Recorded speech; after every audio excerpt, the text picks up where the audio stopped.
The door swung open to a stranger's voice, echoing through my living room, praising the kitchen remodel that wasn't mine. My family stood there smiling like hosts at an open house, as if the home I'd fought to keep after Michael's death was already sold out from under me. Their betrayal hit like a gut punch, stealing my breath and shattering the trust I'd clung to for years.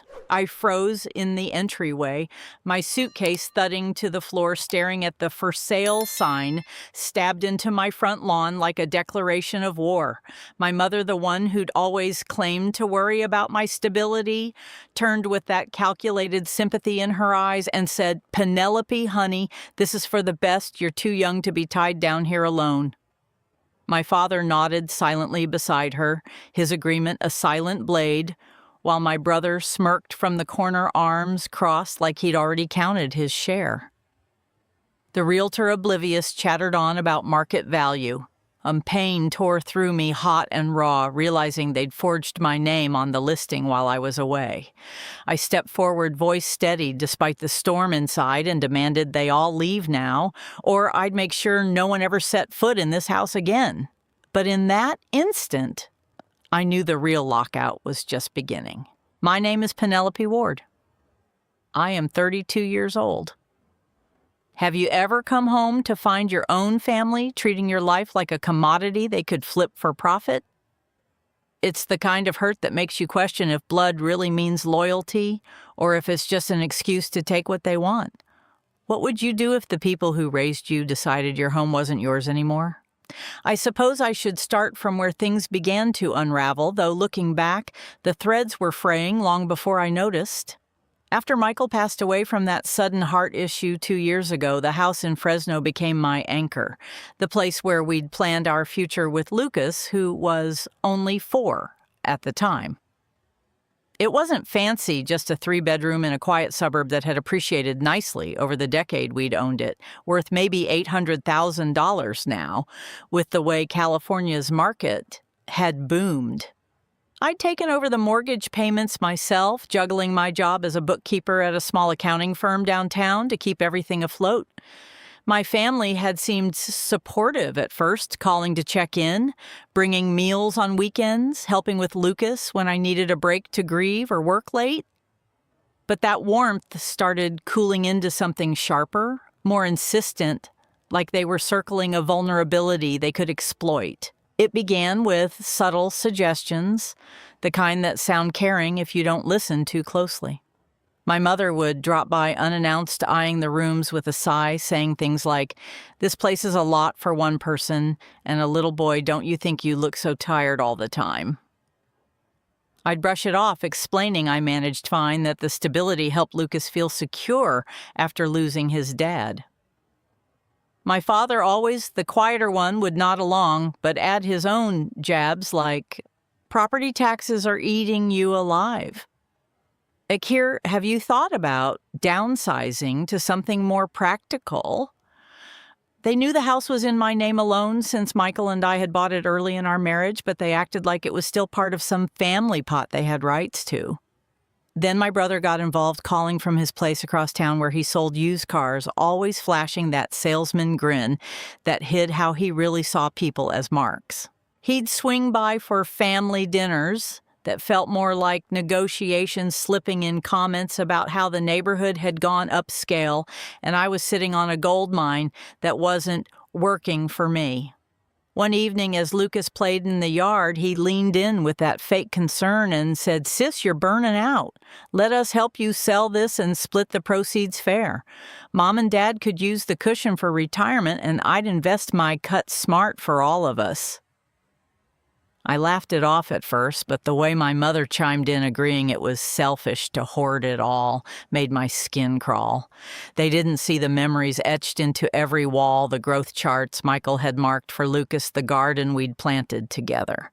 To them, it was just equity they deserved a piece of, as if my loss entitled them to profit.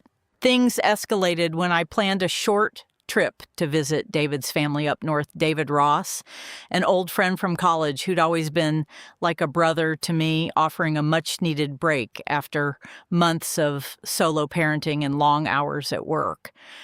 Before I I left, my brother mentioned casually over coffee that he could keep an eye on the place while I was gone, maybe even bring in an appraiser friend for a quick look. I thanked him but said no need handing him an emergency key just in case. Looking back, that was my first mistake, trusting that family bond wouldn't twist into something uglier. While I was away relaxing for the first time in ages, they moved faster than I could have imagined, but I didn't know it. Yet the phone calls I ignored, thinking they were just check-ins, were probably their way of gauging if I'd caught on. Returning early because Lucas got homesick, that's when the scene at the door hit me. The realtor's business card on the counter, the stage photos they'd taken without asking at all, clicked into a nightmare. My mother tried to smooth it over with her usual sarcasm, saying, "Don't be dramatic, we're just accelerating what you need but won't admit." My father stayed quiet, but his avoidance spoke volumes, like he knew it was wrong but wouldn't cross her. My brother, ever the opportunist, jabbed with, "Come on, Pen, this market won't wait. Think of it as us doing you a favor before you crash and burn." The pain wasn't just the betrayal. It was how they stood united against me as if my independence threatened their control. I ushered the realtor out politely, then turned to them, heart pounding, and said we'd talk later. But inside, I was already plotting how to shut this down before they dismantled my life completely. That night, after putting Lucas to bed, I sat in the dark kitchen replaying every hint I'd missed. How my mother had always favored my brother, the successful one in her eyes, pouring praise on his deals, while dismissing my steady job as boring but safe. My father followed her lead, rarely speaking up, but his silence enabled it all. And now this forging my signature on listing papers using the key I'd given in trust to let strangers parade through my home. I knew I couldn't let it slide. Not with Lucas depending on me to hold our world together. So I reached out to Charlotte Russell, a lawyer I'd met through work who'd handled some estate stuff after Michael's passing. She listened calmly as I explained, her voice a steady anchor, and advised me to document everything without tipping them off yet. Over the next few days, the pressure mounted in ways that felt like a slow siege. My mother called daily, her tone laced with that biting edge, saying things like, "You're overreacting, families help each other, or have you forgotten that?" She'd twisted into guilt, mentioning how they'd sacrifice for us kids, implying I owed them this house as payback. My brother texted links to better apartments with snide notes like, "See cheaper and less hassle, stop being stubborn." Even my father chimed in once, mumbling about family unity over a tense lunch, but his eyes avoided mine like he knew the hypocrisy. It was as if they were eroding my autonomy bit by bit, controlling my choices under the guise of care, making me question if I could stand alone against them all. Charlotte helped me quietly gather proof, the forged documents, timestamps from the listing site, even security footage from the Ring camera I'd installed last year showing them entering without permission.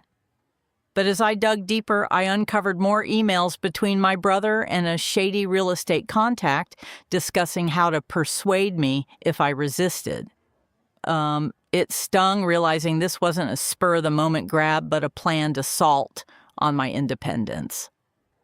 And one evening, my colleague, Sam from the firm, stopped by. After work, he'd noticed my distraction and offered an ear. Sam, with his no-nonsense advice, suggested I consider cutting ties if it came to that. But the thought left me hollow, wondering if freedom meant losing the only family I had left. Then came the mini bombshell that pushed me closer to the edge. My Aunt Betty, my mother's sister, who'd always been the family mediator, called out of the blue. She'd heard about the listing from my mother, and instead of defending me, piled on with her own jab, saying, "Penelope, life's too short to cling to bricks. Let them handle it so you can focus on Lucas." It was like the whole clan was in on it, controlling my narrative, my space, my future.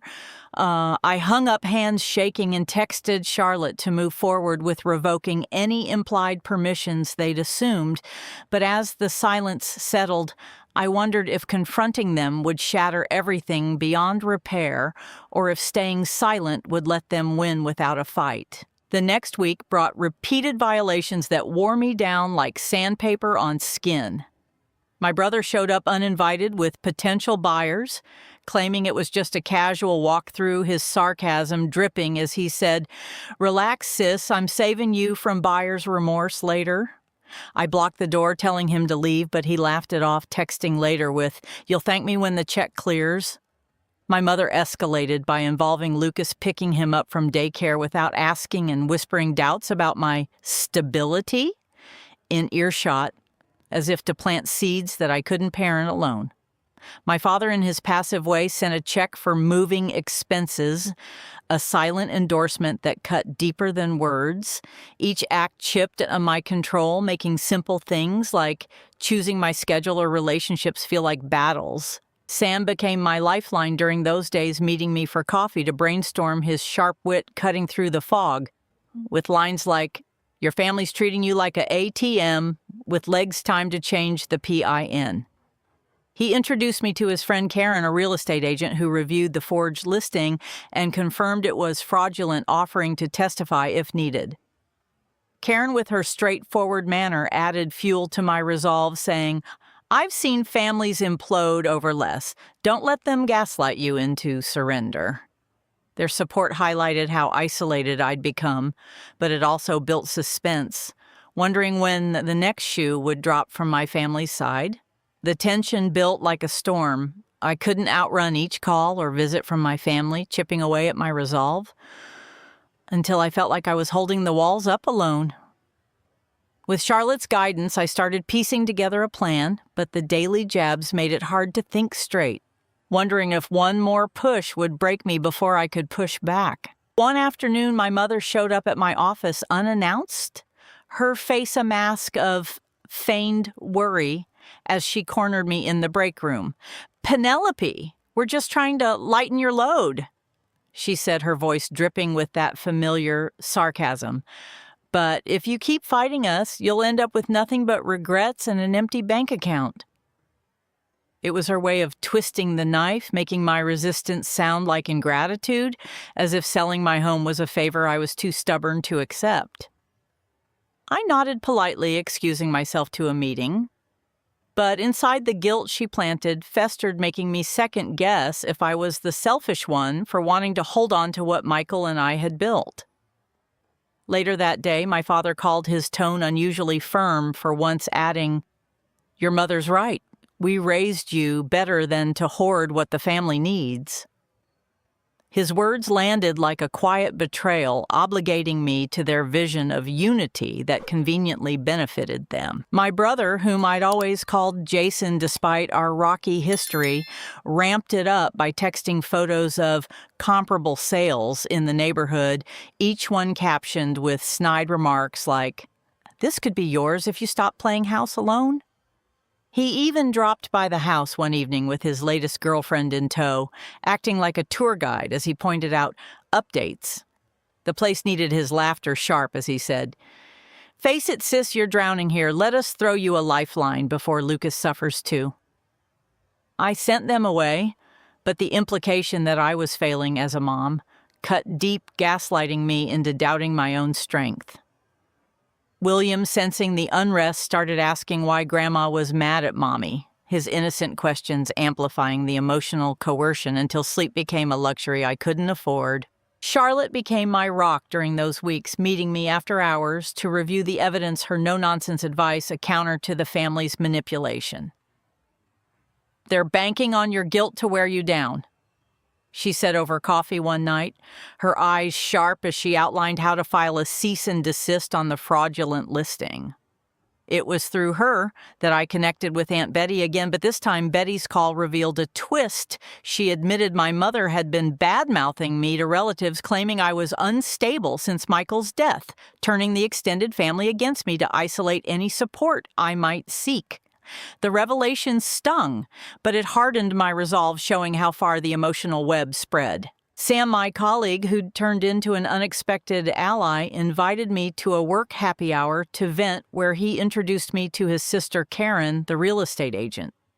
Karen, with her quick wit and industry insider knowledge, dissected the forged documents I'd shown her, jabbing at the sloppiness with, "Your family's amateur hour. If they think this holds water, they're dumber than they look."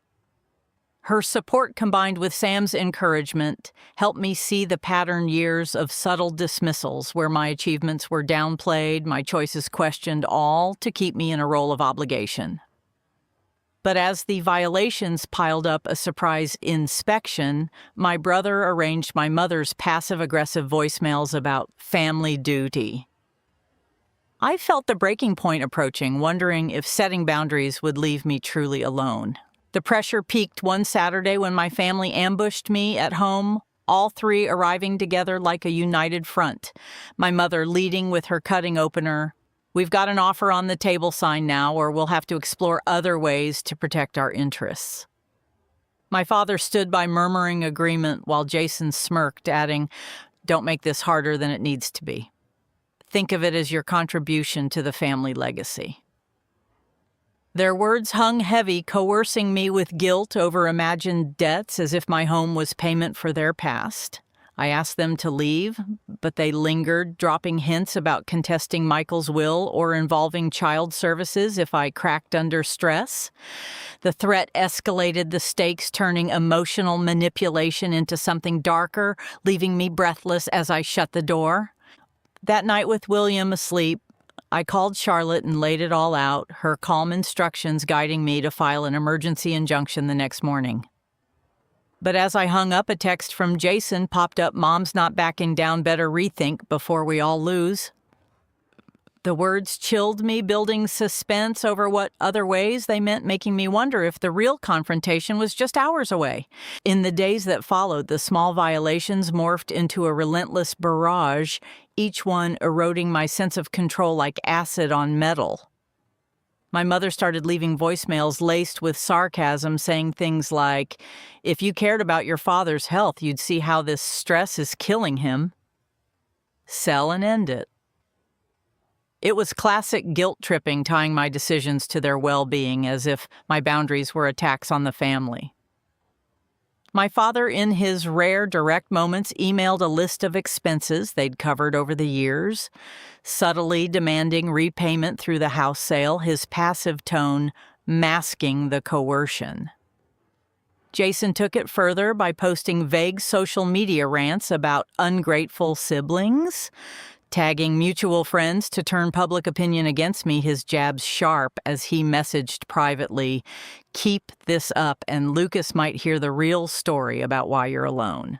Karen stepped up then, offering to run a title search, pro bono, revealing that Jason had inquired about liens on the property under false pretenses, a move that could have locked me out legally if unchecked. "They're playing dirty," she said during a quick lunch with Sam, her voice incisive as she added, "But we've got the paper trail to flip it back on them." Sam nodded, his support unwavering, but the isolation crept in. Friends I'd confided in started pulling away, influenced by the family's whispers, leaving me to question every relationship. One evening, Aunt Betty called again, this time apologetic, admitting she'd been fed lies about my breakdown, but her hesitation showed how deeply the gaslighting had rooted, making reconciliation feel impossible. The turning point came midweek when I discovered an unauthorized appraiser's report in my mail stamped with my forged signature, courtesy of Jason's connections. Charlotte moved fast, drafting papers to sue for fraud, but the emotional toll hit hardest William's nightmares about losing home, mirroring my own fears. I confronted my mother over the phone that night, my voice steady as I said, "This stops now or we're done for good." Her response was a biting laugh. "You need us more than you know. Don't burn bridges you'll regret." The call ended with her hanging up, leaving me in silence, the weight of potential isolation pressing down, wondering if freedom meant facing the world truly alone. As the legal wheels turned, the family's retaliation intensified in subtle, stinging ways. Canceled playdates for William arranged through mutual contacts, anonymous complaints to my boss about my distractions. My father sent a letter, his handwriting shaky, pleading obligation with, "Family comes first, don't make me choose sides."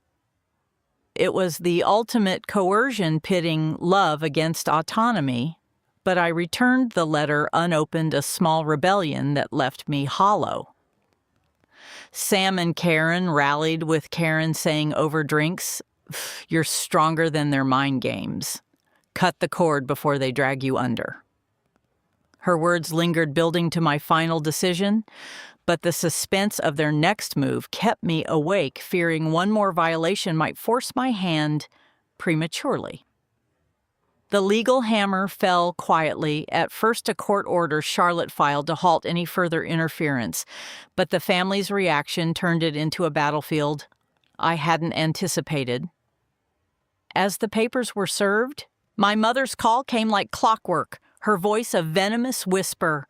"You think a lawyer can erase blood? This is how you repay us for everything." The threat lingered unspoken, heightening the dread of what retaliation might follow, leaving me to scan every shadow for their next play. I met Charlotte at her office downtown the morning after the injunction in hand, like a fragile shield. She laid out the fraud claims bluntly, her tone incisive. "We've got them on forgery and trespass enough to scare them off, but don't expect apologies. Families like this double down." As we reviewed the evidence, including Karen's title report showing Jason's unauthorized inquiries, a new wrinkle emerged. Emails from my father to Jason discussing family assets, as if my house was communal property. It was a moral entrapment, forcing me to choose between prosecuting my own blood or letting them walk over me again. I signed off on the suit, but the weight of it pressed heavy, knowing victory might mean severing ties forever. Back home, the isolation crept in like fog. William's questions about why Uncle Jason doesn't visit anymore, a constant reminder of the fallout. Sam checked in via text, his message sharp. "Stand firm, they're bluffing because they know they've lost the plot." But the silence from extended family influenced by my mother's narratives left me adrift, no calls from cousins or aunts who'd once been my support network. Karen dropped by with takeout one evening, her jab at the situation light, but pointed, "Your folks are like bad realtors, overvaluing their entitlement." We laughed, but it faded quick, the conversation turning to my options if things went nuclear, like relocating to escape the drama. Yet as she left, the empty house echoed, amplifying the loneliness of standing alone against the people who'd shaped my world. The confrontation unfolded 2 days later at a neutral coffee shop downtown, my mother's idea framed as clearing the air. She arrived with my father and Jason in tow, her opening salvo cutting. "This lawsuit is ridiculous. You're tearing the family apart over bricks and mortar." My father nodded, adding softly, "Think about William. He needs his grandparents." Jason leaned back, smirking as he jabbed, "Drop this, and we'll forget the whole mess. Otherwise, good luck explaining to him why we're strangers." Their words wove a web of obligation, gaslighting me into feeling like the villain for defending what was mine. I laid out the facts calmly, the forgeries, the trespass, the threats, watching their faces shift from defiance to unease. "This ends today," I said, voice steady. "Withdraw the listing, return the key, and stay out of my life, or the court decides." My mother scoffed. "You'll regret isolating yourself like this. We're all you have left."